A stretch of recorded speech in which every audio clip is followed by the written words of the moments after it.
할렐루야. 12월 16일 목요일 가정에서 함께하는 새벽 예배에 오신 여러분을 축복합니다. 우리 함께 찬송가 540장 주의 음성을 내가 들으니 우리 함께 찬양하시면서 목요일 새벽 예배를 시작하겠습니다.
주의 보좌로 나아갈 때에 어찌하니 기쁠까. 주의 얼굴을 항상 배우니 더욱 친근합니다. 내가 매일 십자가 앞에 더 가까이 가오니 구세주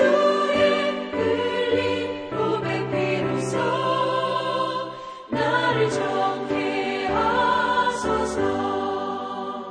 우리 구주의 넓은 사랑을 증명할 자 없으며 주가 주시는 참된 기쁨도 헤아릴 수 없도다. 내가 매일 십자가 앞에 더 가까이 가오니 구세주의 흘린 고백 비로소 나를 정케 하소서. 아멘. 기도하겠습니다. 사랑의 하나님 아버지, 주님을 찬양합니다. 우리가 입술로 고백한 것처럼 이 새벽에 주님의 음성을 듣기 원합니다. 마음에 청결한 자가 하나님을 볼 것이라고 말씀하셨는데 우리의 매일의 삶에서 그러한 십자가의 은혜를 더욱 경험하게 하여 주시고 주님의 거룩하신 보혈로 우리를 깨끗게 하시어 주님을 보게 하시고 주님을 경험하게 하시고 주님의 뜻을 알게 하시어서 하나님이 원하시는 축복의 삶을 살아갈 수 있도록 인도하여 주옵소서. 감사드리며 예수님의 이름으로 기도하옵나이다. 아멘. 네, 하나님이 주시는 말씀은 욥기서 35장 1절에서 16절까지 말씀인데요. 제가 읽어드리겠습니다. 엘리후가 말을 이어 이르되 그대는 이것을 합당하게 여기느냐? 그대는 그대의 의가 하나님께로부터 왔다는 말이냐? 그대는 그것이 내게 무슨 소용이 있으며 범죄하지 않는 것이 내게 무슨 유익이 있겠느냐고 묻지만은 내가 그대와 및 그대와 함께 있는 그대의 친구들에게 대답하리라. 그대는 하늘을 우러러보라. 그대보다 높이 뜬 구름을 바라보라. 그대가 범죄한들 하나님께 무슨 영향이 있겠으며 그대의 악행이 가득한들 하나님께 무슨 상관이 있겠으며 그대가 의로운들 하나님께 무엇을 드리겠으며 그가 그대의 손에서 무엇을 받으시겠느냐. 그대의 악은 그대와 같은 사람에게나 있는 것이요 그대의 공의는 어떤 인생에게도 있느니라. 사람은 학대가 많으므로 부르짖으며 군주들의 힘에 눌려 소리치나 나를 지으신 하나님은 어디 계시냐고 하며 밤에 노래를 주시는 자가 어디 계시냐고 말하는 자가 없구나. 땅의 짐승들보다도 우리를 더욱 가르치시고 하늘의 새들보다도 우리를 더욱 지혜롭게 하시는 이가 어디 계시냐고 말하는 이도 없구나. 그들이 악인의 교만으로 말미암아 거기에서 부르짖으나 대답하는 자가 없음은 헛된 것은 하나님이 결코 듣지 아니하시며 전능자가 돌아보지 아니하심이라. 하물며 말하기를 하나님은 배울 수 없고 일의 판단하심은 그 앞에 있으니 나는 그를 기다릴 뿐이라 말하는 그대일까 보냐. 그러나 지금은 그의 진노하심으로 벌을 주지 아니하셨고 악행을 끝까지 살피지 아니하셨으므로 욥이 헛되이 입을 열어 지식 없는 말을 많이 하는구나. 아멘. 네, 우리가 남종족 부스 사람 바라겔의 아들 엘리후의 말을 32장부터 계속 듣고 있는데요. 오늘은 엘리후의 세 번째 발언입니다. 엘리후는 32장에서 욥과 욥의 세 친구들에게 화가 난다고 말을 시작하긴 했지만 나름 겸손하고 예의를 갖추며 하나님의 영으로 말을 하며 옳은 말을 하는 것처럼 보였는데 이상하게 시간이 가면 갈수록 엘리후의 발언은 욥의 첫 번째 친구인 엘리바스 같은 말을 하는 거예요. 사실 욥이 당하고 있었던 문제점의 가장 큰 부분은 욥이 죄가 있고 없고의 문제가 아니라 세 친구들 앞에서 욥이 자신의 무죄를 변호하기에 너무 급급한 나머지 자신의 의를 너무 과장되게 드러냈다는 데 있었잖아요. 그리고 엘리후가 욥에게 화가 나는 것도 그 이유 때문이었습니다. 엘리후가 보기에 욥은 하나님보다 더 의롭다고 느껴졌었거든요. 자, 그것이 사실이 아니라 할지라도 제3자가 보기에는 충분히 그렇게 보일 수 있었던 거죠. 자, 그런데 만약에 욥의 친구들이 처음부터 개입하지 않았다면 어떻게 되었을까요? 만약이라는 것은 존재하지 않겠지만 만약에 친구들이 등장하지 않았다면 욥은 아마도 극심한 고난 앞에서 겸허히 하나님의 뜻을 받아들이고 자신의 모습을 처음부터 돌이켜보며 하나님 앞에 그 문제를 진지하게 내려놓고 현실을 받아들였을 것 같아요. 자, 그런데 욥의 친구들이 그것을 다 망쳐버렸다고 봐야 하는 겁니다. 그들이 계속 욥을 들었다 놨다 하면서 욥의 죄를 물고 늘어지니까 가뜩이나 고통받고 있는 것도 힘들어 죽겠는데 친구들까지 괴롭히니 욥이 자신의 무죄를 증명하기 위해 자신의 정당성을 지나치게 드러낸 것입니다. 결국 욥이 세 친구들 앞에서 마지막 변호를 하며 한껏 자기의 의로 부풀어 오른 그 시점에서 젊고 똑똑한 검사 같은 엘리후가 등장한 거예요. 그런데 엘리후는 욥의 이전 친구들과는 달리 아주 객관적이고도 예리하게 욥이 실수한 부분을 찾아내지만 그가 하는 말에도 한계가 있다라는 거죠. 엘리후는 오늘 본문에서 크게 두 가지 주제를 이야기합니다. 첫째는 인간의 행위가 하나님의 초월성에 영향을 미치지 못한다는 것이고요. 둘째는 하나님께 기도해도 응답하지 않으시는 이유에 대해서 말하고 있습니다. 이전에 욥은 9장과 21장에서 의인이 고난을 당하고 악인이 번창하는 것에 대해서 의구심을 나타낸 바 있었어요. 욥이 그러한 마음을 가진 이유는 하나님께서 인간의 행위대로 갚아주시지 않는다라는 불만이 스며 있는 것입니다. 즉 자기처럼 의롭게 사는 사람은 고통을 받지 말아야 하는데 불의한 사람들이 고통을 받아야 마땅한 건데 세상이 지금 거꾸로 돌아가고 있는 듯한 마음이 들었던 거죠. 이러한 욥의 마음은 우리들도 흔히 경험할 수 있는 마음이잖아요. 의롭게 사는 사람들이 오히려 고난을 받고 어려움을 당하는데 악한 사람들이 오히려 더 성공하고 좋은 일이 일어나는 것을 보게 될 때 unfair하다고 생각할 수 있는 것입니다. 자, 그런데 엘리후는 이러한 문제에 대해서 어떻게 말을 하고 있습니까? 6절에서 8절 말씀을 보시겠습니다. 그대가 범죄한들 하나님께 무슨 영향이 있겠으며 그대의 악행이 가득한들 하나님께 무슨 상관이 있겠으며 그대가 의로운들 하나님께 무엇을 드리겠으며 그가 그대의 손에서 무엇을 받으시겠느냐. 그대의 악은 그대와 같은 사람들에게나 있는 것이요 그대의 공의는 어떤 인생에게도 있느니라. 자, 이 말씀을 한마디로 요약하면 엘리후는 인간이 하는 선악간의 모든 행위가 절대적으로 초월하시는 하나님께 아무런 영향을 줄 수 없다라고 말하고 있는 거예요. 엘리후의 요점은 이런 것입니다. 욥의 선행이나 악행, 정의나 불의가 인간과 차원이 다른 까마득하게 초월해 계시는 하나님께는 그 어떤 영향도 미칠 수 없다라는 거죠. 그것은 겨우 사람들에게나 그 영향을 미칠 뿐이다라는 거예요.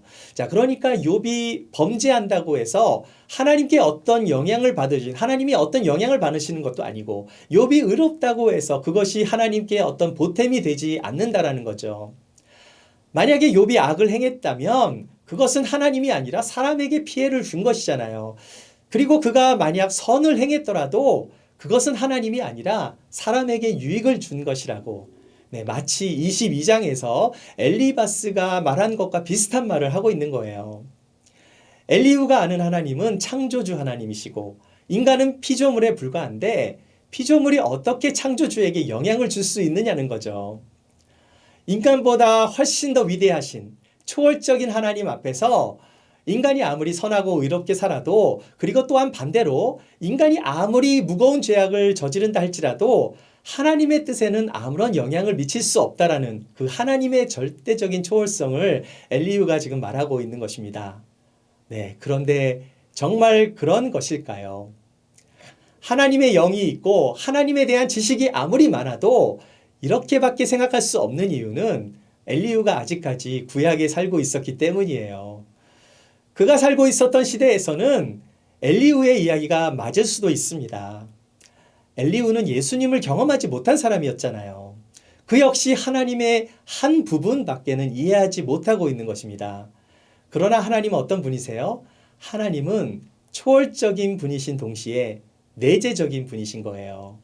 즉 하나님은 인간과 세계를 뛰어넘어 초월적으로 계시는 하나님이시지만 우리와 함께 하시는 임마누엘의 하나님이세요. 아버지처럼 그의 자녀된 인간들에게 정말 인격적인 만남을 이루어 가시기 위해서 예수님을 보내주셨잖아요. 자, 그런데 그것을 경험한 적이 없는 엘리후는 그 내용을 빠뜨리고 있는 것입니다.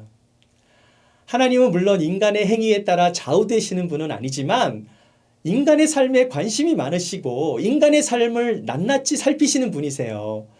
물론 하나님의 주권은 인간의 행위에 의해 제한받지 않으시지만 그럼에도 불구하고 하나님은 인간의 모든 것을 아시고 모든 것을 인도하시는 하나님이십니다. 자, 그런데 엘리후는 어떻게 생각했어요? 초월하시는 하나님만을 강조하고 내재하시는 하나님에 대해서는 경험을 한 적이 없기 때문에 알지 못하고 있는 것입니다. 자, 그리고 엘리후는 두 번째로 하나님께 기도해도 응답하지 않으시는 이유에 대해서 이렇게 언급을 해요. 12절과 13절 말씀을 보세요. 그들이 악인의 교만으로 말미암아 거기에서 부르짖으나 대답하는 자가 없음은 헛된 것은 하나님이 결코 듣지 아니하시며 전능자가 돌아보지 아니하심이라. 엘리후가 말하는 하나님이 대답하지 않으시는 이유에 대해서 악인이 헛된 것을 구했기 때문이다라고 말하고 있는 거예요. 헛된 기도는 악한 것이기 때문에 악한 자들의 울부짖음에 하나님이 침묵하신다는 것입니다. 그리고 참회하는 마음과 진실한 마음이 없는 자들의 부르짖음에 하나님은 어떤 응답도 하지 않으신다는 거예요. 자, 이것도 엘리후의 입장에서 보면 맞는 말일 수 있어요. 네, 그런데 엘리후의 이러한 말이 지금 욥에게 어떤 의미가 되는 것일까요? 지금 욥이 처한 상황에 대해서 엘리후는 어떠한 문제를 해결해 줄 수 없는 그 말이잖아요. 자, 이 상황이 엘리후의 이러한 말들이 욥의 문제를 해결해 주고 있지 않습니다. 사실 욥은 교만한 사람도 아니고 악인도 아닐 뿐더러 참회하는 마음으로 하나님을 찾고 부르짖어야 할 만한 어떤 중대한 죄를 범하지 않았어요. 네, 물론 인간은 다 죄인이지만 지금 욥이 받는 그 고난이 그의 죄 때문만은 아니었잖아요. 그리고 욥은 그의 고난받는 상황에서 그렇게 고난받는 상황에서 기도를 안 한 것이 아니고 계속해서 하나님을 향해서 부르짖고 있었어요. 욥이 기도를 했지만 하나님께서 기도를 안 들어주신 것 때문에 욥을 악인으로 몰아가는 논리는 전혀 맞지 않는 것입니다. 또한 기도의 응답의 여부는 전적으로 하나님의 뜻에 달려있는 것이기 때문에 기도가 당장 응답되어야만 의인이 되는 것도 아니에요. 많은 경우에 기도의 응답이 없더라도 하나님의 때와 응답을 받는 과정이 있어야 하는 것인데 엘리후의 말에는 그러한 욥의 입장이 빠져 있는 것입니다.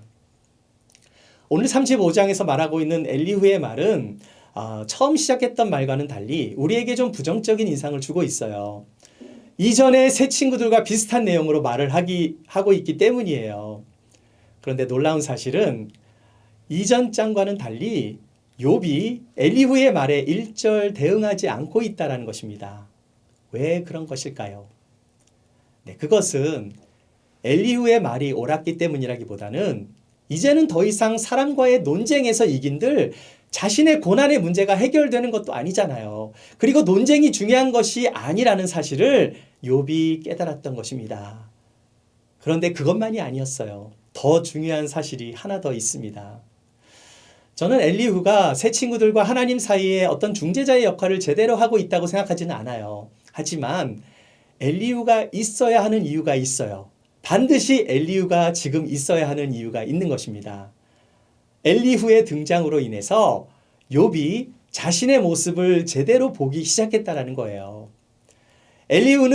지금 하나님은 엘리후를 통해서 분명히 욥에게 어떤 간접적인 메시지를 주고 계시는 거예요. 욥은 엘리후의 만남을 통해서 이전에는 깨닫지 못했던 자기 중심적인 의가 깨어지고 있다는 사실을 경험하고 있는 중이라는 것입니다. 욥은 고난을 겪으면서 시간이 지나면 지날수록 자신의 관점에서 점점 하나님의 관점으로 변화되어 성숙한 신앙인의 모습으로 바뀌어지고 있다는 사실이에요. 이것은 우리가 욥기를 통해서 배울 수 있는 중요한 교훈인 것입니다. 하나님은 고난을 통해서 많은 메시지를 주세요. 하나님은 고난을 통해서 우리를 성장시키시고 인내를 배우게 하시고 무엇보다 하나님을 더 깊게 알 수 있도록 깨닫게 해주시는 하나님이세요. 광야에서 이스라엘 백성들은 혹독한 훈련을 받았지만 그들은 하나님의 특별한 은혜들을 경험했잖아요. 하나님이 내려주신 만나와 메추라기, 그리고 하나님의 임재인 구름 기둥과 불 기둥, 또 쓴물이 단물이 되는 마라의 사건 등은 다른 곳에서는 절대로 경험할 수 없었던, 광야의 시절에서만 경험할 수 있었던 하나님의 특별한 은혜였습니다. 고난이 고난으로만 그친다면 그 고난이 무슨 유익이 있겠습니까? 그러나 고난을 통해서 이전에 경험하지 못한 하나님, 이전에 깨닫지 못하는 하나님의 은혜를 깨닫고 하나님을 더 깊이 만나고 하나님을 더욱 깊이 체험하게 된다면 그 고난은 값진 고난이 되는 것입니다. 그렇기 때문에 우리는 고난당하는 분들을 함부로 판단해서는 안 되는 거예요. 욥에 대한 판단은 사람이 아니라 하나님이 해주셔야 하는 것입니다. 엘리후는 비록 젊고 똑똑한 사람이었지만 욥이 당하고 있는 그 고난을 다 이해할 수도 없었어요. 욥을 이해하려면 욥이 당하는 고난의 자리로까지 내려올 때 온전히 이해할 수 있는 것입니다. 지난 여름에 날씨가 덥다 보니 집에 개미가 엄청 들끓었었어요. 네, 어느 날 반바지 차림으로 제가 소파에 앉아서 컴퓨터를 보고 있는데 다리가 좀 간지러워서 이렇게 봤더니요, 개미 한 마리가 제 다리를 오르락내리락 하는 것을 보았어요. 제가 다리에 털이 많다 보니까 아마도 개미가 생각하기에 뭐 어떤 숲에 들어온 것으로 착각한 모양이에요. 그래서 제가 좀 어떻게 하나 자세히 보니까요, 아니 그 개미가 제 다리털 하나를 물고 늘어지면서 뒤로 막 당기는 거였어요. 다리털이라는 장애물을 뭐 자기 이빨로 다 뜯어버리려고 했던 것 같아서 그냥 웃음만 나왔습니다. 그때 제가 처음 알은 사실이 있어요. 제 다리털이 굉장히 튼튼하다는 사실이었어요. 개미가 제 다리털을 끊지 못하는 것이었습니다. 하다가 안 되니까 뭐 제 다리털을 힘껏 잡아 당겼는데요. 자, 다리털이 강하다 보니까 다시 그 바운드로 인해서 이 다리털이 다시 원위치로 돌아오면서 가벼운 개미가 확 날아가서는 옆으로 떨어졌는데 거기에도 털이 있었거든요. 결국 이 개미가 털을 벗어나지 못하고 헤매는 것을 보면서 이렇게 불편하게 다리털 사이를 불편하게 가고 있었어요. 제가 보통 때 같으면 뭐 다리가 간지러워서 뭐 개미를 콱 하고 잡았을 텐데 그날따라 개미가 애쓰는 모습이 좀 불쌍해 보였습니다. 개미에게 긍휼의 마음이 든 것은 그날이 처음이었어요. 어떻게 했을까요? 네, 개미를 죽이지 않고 풀어줬어요. 은혜를 베푼 것입니다. 네, 제가 이래봬도 은혜를 베풀 줄 아는 목사예요. 그런데 문제는 개미 주제에 자기가 은혜를 받은 것을 알 방법이 없는 거잖아요. 자기는 뭔지도 모르면서 이상한 털을 헤집고 다니느라 고난을 받았다고 생각을 했겠죠. 자, 그런데 제가 풀어줬으니 갑자기 고난에서 해방된 것이 아니겠습니까? 네, 그런데 개미는 알지 못하는 것입니다. 저는 개미 사건을 통해서 창조주와 피조물의 관계에 대해서 좀 생각해 보았어요. 개미가 사람을 어떻게 알 수 있겠습니까? 차원이 다르기 때문에 절대 알 수 없는 거죠. 자, 그런데 하나님은 그렇게 차원이 다른 우리들에게 어떻게 하셨습니까? 우리가 알 수 있도록 우리에게 자신을 보여주셨어요. 그것이 바로 계시입니다. 계시란 무엇입니까? 하나님께서 내가 이런 하나님이다라고 자신을 우리에게 보여주신 거잖아요. 우리가 하나님을 모르고 죄악 가운데 멀리 떨어져 살았을 때 때로는 선지자들을 통해서 알려주시고 때로는 자연을 통해서도 알려주시지만 인간이 깨닫지를 못하니 어떻게 하셨습니까? 예수님을 이 땅에 보내주신 것입니다. 우리의 죄를 사하시기 위해서, 우리를 죄에서 자유케 하시고 영원한 생명을 주시기 위해서, 우리가 당해야 하는 모든 고난을 다 받으시기 위해서 예수님께서 이 땅에 오신 것입니다. 이것이 바로 성탄의 은혜 아니겠습니까? 하나님은 우리와 함께 하시는 임마누엘의 하나님이세요. 오늘 이 새벽에 임마누엘의 하나님을 만나시기를 축복합니다. 지금은 희미하고 불완전하게 보일지라도 하나님의 뜻을 구하고 믿음으로 기다리는 자에게 하나님은 반드시 응답하시고 갑절의 은혜를 부어주실 줄 믿습니다. 하나님은 우리를 지으신 하나님이세요. 하나님은 멀리 계신 하나님이 아니라 언제나 우리와 함께 하시는 임마누엘의 하나님이십니다. 그 하나님께 여러분의 삶을 맡겨드리십시오. 주님의 뜻이 여러분의 삶을 통해 이루어지실 수 있도록 오늘도 기도와 간구로 하나님 앞에 감사함으로 아뢰시는 저와 여러분이 되시기를 주님의 이름으로 축원합니다. 기도하겠습니다. 사랑의 하나님, 아버지의 뜻을 구합니다. 하나님의 뜻을 더 많이 알기를 원합니다. 우리가 당하고 있는 이 고난의 이 모든 것들을 하나님 때로는 깨닫지 못할 때도 많습니다. 그러나 하나님, 우리들이 이 모든 것을 알게 하시기 위해서 예수 그리스도를 보내주시고 성령님을 보내주신 하나님, 그 하나님을 우리가 이 새벽에 다시 한번 만나기를 원합니다. 하나님, 주님의 뜻이 우리들의 뜻이 될 수 있도록 역사하여 주시고 응답하여 주시옵소서. 특별히 고난 가운데 계신 성도님들이 있다면 찾아가 주셔서 위로하여 주시고 하나님의 놀라우신 은혜의 말씀으로 채워주셔서 우리의 영혼이 날마다 소생되며 고난 가운데서도 감사할 수 있는 하나님의 은혜로 말미암아 우리가 감사함으로 주님 앞에 나아갈 수 있는 믿음의 성도들이 될 수 있도록 축복하여 주옵소서. 감사드리며 우리 주 예수님의 이름으로 기도하옵나이다. 아멘. 네, 이제 각자의 기도의 자리로 가셔서 하나님의 음성을 들으십시오.